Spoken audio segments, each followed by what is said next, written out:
وقضى ربك ألا تعبدوا إلا إياه وبالوالدين إحسانا إما يبلغن عندك الكبر أحدهما أو كلاهما فلا تقل لهما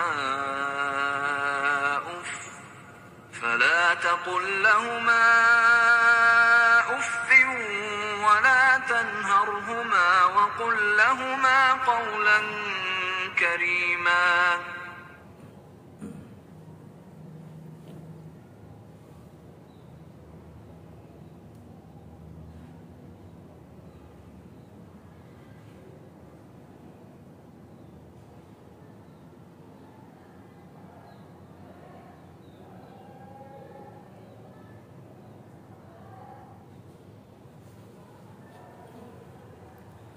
Assalamualaikum warahmatullahi wabarakatuh. Alhamdulillahil aliyil azimil qahir al-malikis sultanil qadir. Ahmaduhu subhanahu ala ma awlahu min birrihi wa ihsanihil mutawahhir. Wa ashkuruhu wa qad wa'ada bil mazidil syakir. Wa ashhadu an la ilaha illallah wahdahu la syarika lah wa la bidda wa la nidda wala mu'ina wala mudahir. Wa asyhadu anna sayyidana Muhammadan abduhu wa rasuluhu al-mutahharut tahir. Allahumma shalli wa sallim ala abdika wa rasulika Muhammad wa ala alihi wa ashabihi ulil fadail wal mafakhiri wa bukhulil ulumi zawahir.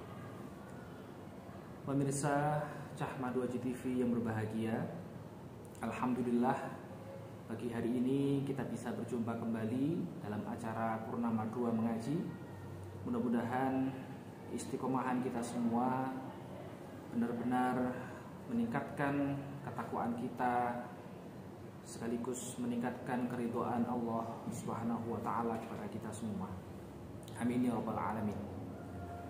Pagi hari ini di momen Hari Guru Nasional, kami akan sedikit menyinggung terkait salah satu tugas mulia, salah satu tugas agung yang tentu ini seharusnya menjadi prioritas untuk kita semua, khususnya kita yang bekerja dan mengabdi menjadi tenaga pendidik di seluruh nasional, di seluruh dunia. Ada satu tugas mulia, yakni bagaimana menanamkan kepada putra-putri kita semua akan pentingnya birrul walidain atau berbakti kepada kedua orang tua. Sudahkah putra-putri kita bisa melaksanakan pengabdian, bisa melaksanakan apa yang seharusnya mereka lakukan untuk kedua orang tuanya? Itu tentu menjadi salah satu tugas yang paling berat dan tentu paling mulia untuk kita semua para tenaga pengajar. Perlu diketahui bahwa ada beberapa ayat yang menjelaskan tentang birrul walidain.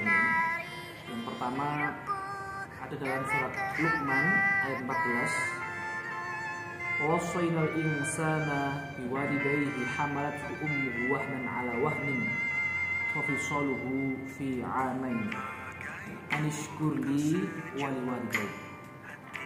Yang artinya kami memerintahkan kepada manusia agar berbakti kepada kedua orang tua. Ibunya telah mengandung dalam keadaan lemah, bahkan di atas lemah, dan menyapihnya dalam 2 tahun. Bersyukurlah kamu kepadaku dan kepada kedua orang tuamu, hanya kepadaku kalian kembali. Allah secara pribadi juga telah memberikan pengakuan bahwa pengorbanan dan kesengsaraan orang tua dalam menjaga dan mendidik putra-putrinya sangatlah besar, sangatlah berat.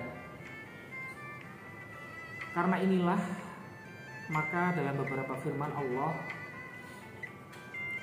secara jelas menyebutkan bahwa orang tua ini sangat istimewa. Bahkan seringkali disebutkan asma kedua orang tua ini tepat setelah Allah menyebutkan asmanya sendiri. Bisa dibayangkan bahwa sesuatu yang disebut tepat setelah asma Allah ini merupakan sesuatu yang memang diistimewakan. Allah juga menganjurkan kita semua umat manusia untuk selalu bersyukur kepadanya dan juga kepada kedua orang tua kita semua. Bahkan dalam ayat lain Allah memberikan sebuah aturan khusus kepada anak-anak yang harus diterapkan untuk kedua orang tua mereka, seperti dalam surat Al-Isra ayat 23 dan 24. A'udzubillahi minasyaitonirrajim. Bismillahirrahmanirrahim. Wa qadha rabbuka alla ta'budu illa iyyahu wa bil walidayni ihsana. Imma yablughanna 'indaka al-kibara ahaduhuma aw kilahuma fala taqul lahumā uffin wa la tanharhumā wa qul lahumā qawlan karīmā. Wakhfid lahumā janāha adh-dhulli minar rahmah wa qur rabbi irhamhumā kamā rabbayānī shaghīran. Dan Tuhanmu telah memerintahkan agar kamu tidak menyembah selain Allah dan berbuat baiklah kepada kedua orang tuamu. Jika salah seorang di antara mereka atau keduanya sudah sampai pada usia senja, sedangkan mereka dalam masa-masa merawatmu, maka janganlah kamu ucapkan kepada mereka, dan janganlah kamu menghardik mereka. Sebaliknya, katakanlah kepada mereka kata-kata yang mulia, dan berdoalah, ya Tuhanku, sayangilah mereka berdua sebagaimana mereka menyayangiku waktu kecil. Dalam ayat ini ada beberapa makna yang terkandung. Di antaranya adalah yang pertama, menerangkan bahwa derajat dan kepentingan atau prioritas manusia berbakti kepada kedua orang tua ini levelnya berada tepat di bawah larangan atau aturan untuk tidak diperbolehkan syirik. Karena larangan syirik ini berada pada level tertinggi. Seluruh manusia, seluruh makhluk tidak diperbolehkan untuk syirik atau menyekutukan Allah Subhanahu wa taala. Nah, berbuat baik, berbakti, menurut, mentaati semua apa yang diberitakan oleh orang tua ini berada pada nomor kedua. Maka sudah bisa disimpulkan bahwa ini merupakan sesuatu yang memang sangat diistimewakan oleh Allah Subhanahu wa taala. Yang kedua, ayat ini juga menerangkan bahwa tidak boleh membantah kedua orang tua sampai mengucapkan kata-kata lah atau yang lain yang sejenisnya.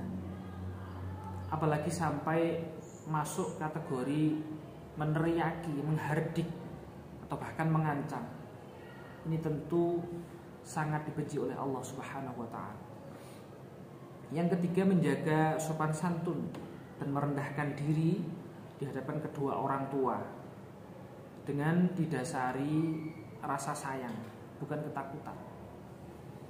Maka menjadi penting bagi kita semua, khususnya para tenaga pendidik, bagaimana menanamkan kepada anak-anak didik kita semua untuk bisa menghormati kedua orang tuanya dengan kasih sayang, dengan mereka menyadari bahwa memang mereka harus dan sepatutnya untuk memberikan yang terbaik kepada orang tuanya dengan rasa sayang dan tidak didasari dengan ketakutan atau yang lain. Mereka harus sadar bahwa ketika mereka menyatakan cintanya, menyatakan rasa sayangnya kepada orang tua, secara otomatis mereka juga harus memberikan bukti bahwa mereka bisa untuk mengabdi, mereka bisa untuk berbakti, mentaati semua yang diperintahkan, yang dikehendaki, bahkan yang dicita-citakan oleh kedua orang tua mereka. Maka akan sangat aneh, akan sangat lucu ketika ada anak mengatakan saya sangat sayang kepada kedua orang tua saya, akan tapi dia tidak pernah bisa untuk berbakti atau tidak pernah bisa untuk membahagiakan kedua orang tuanya. Rasa sayangnya patut untuk dipertanyakan atau bahkan diragukan. Yang keempat, ayat di atas juga menjelaskan bahwa kita memiliki kewajiban untuk mendoakan kedua orang tua kita, baik ketika mereka berdua masih ada ataupun sudah tiada. Tujuan utama berbakti kepada kedua orang tua tak lain hanyalah untuk menggapai ridho mereka. Kenapa harus menggapai ridho kedua orang tua? Karena keridhaan kedua orang tua itu juga menjadi kunci keridhaan Allah Subhanahu wa ta'ala. Kita tahu semua bahwa kita hidup di dunia ini tujuan satu-satunya hanyalah mencari ridho Allah Subhanahu wa ta'ala.